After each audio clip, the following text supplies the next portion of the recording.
engelska hamnstaden Liverpool under sommarsäsongen fullt av turister. Och extra många den här sista augustiveckan då stans stoltheter The Beatles firas. This year we've got bands from over 20 different countries and fans from over 30 different countries. And they come for one reason and one reason alone, because of the Beatles. But we're probably into our third generation of Beatle fans now. And if you look around in Liverpool over this weekend, it's not full of people in their mid-50s and older wandering the streets. There's a lot of young people there as well. And particularly a lot of young musicians still playing Beatles music.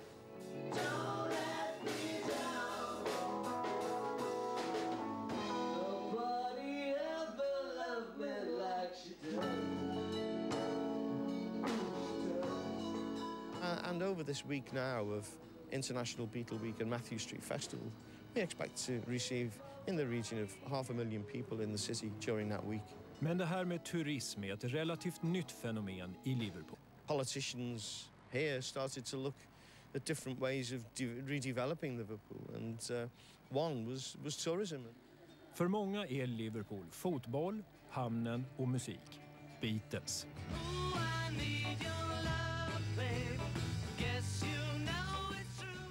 På 60-talet var Liverpool under några år i musikvärldens blickpunkt.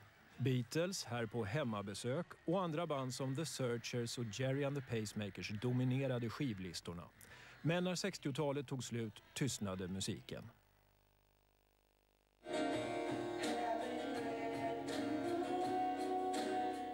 Under 70-talet gick det knappt att hitta till den legendariska klubben The Cavern här på Matthew Street. Beatles var knappt omnämnda ens på vykort i stan. Nu kan man inte undgå att märka gruppens betydelse för Liverpool. Fundamental.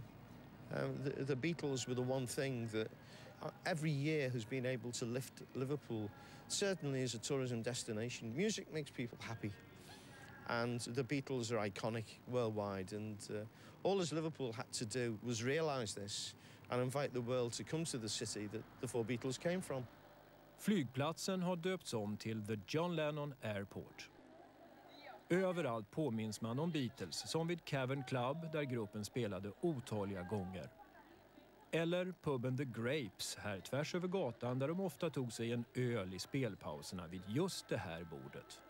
The city suddenly woke up after many years, and what happened was people realised the tourism potential, and this city has always been a city of people, artists and creative people. Ett mycket ambitiöst Beatles-museum finns i det lyxiga hamnområdet. Och här kan man följa gruppens karriär fram till John Lennons död 1980. It was the end of the fairy tale. The Beatles would never ever play again, and I think it was then that people began to realise that we want to find out more about these four fascinating young men and what the whole Beatle experience is all about. And really John's death did then lead to almost an annual pilgrimage by people to Liverpool. Dessutom går den guidade bussturen Magical Mystery Tour till alla Beatles-relaterade platser. You could actually spend about 4 days if you wanted to do it properly. But Magical Mystery Tour is a 2-hour tour that starts off in the city centre, and it introduces Beatle homes, schools, places that they were everyday places in their lives, like Penny Lane and Strawberry Fields. Obviously we finish up inside the Cavern Club and the colleges and schools. Till exempel Pauls och Georges gamla skola, som tack vare Paul McCartney och hans miljoner blivit artistutbildning. Liverpool Institute for Performing Arts, and it's shortened to LIPA. Paul lectures there, and every year he presents the graduates with their degrees, and it's important to him. LIPA is part of him, and he's part of LIPA. Paul McCartneys barndomshem här, liksom John Lennons, är båda kulturminnesskyddade av The National Trust.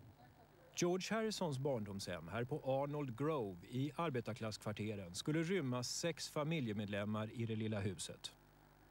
Lite skillnad mot John Lennon och hans moster som hade 5 rum och kök i det stora huset här.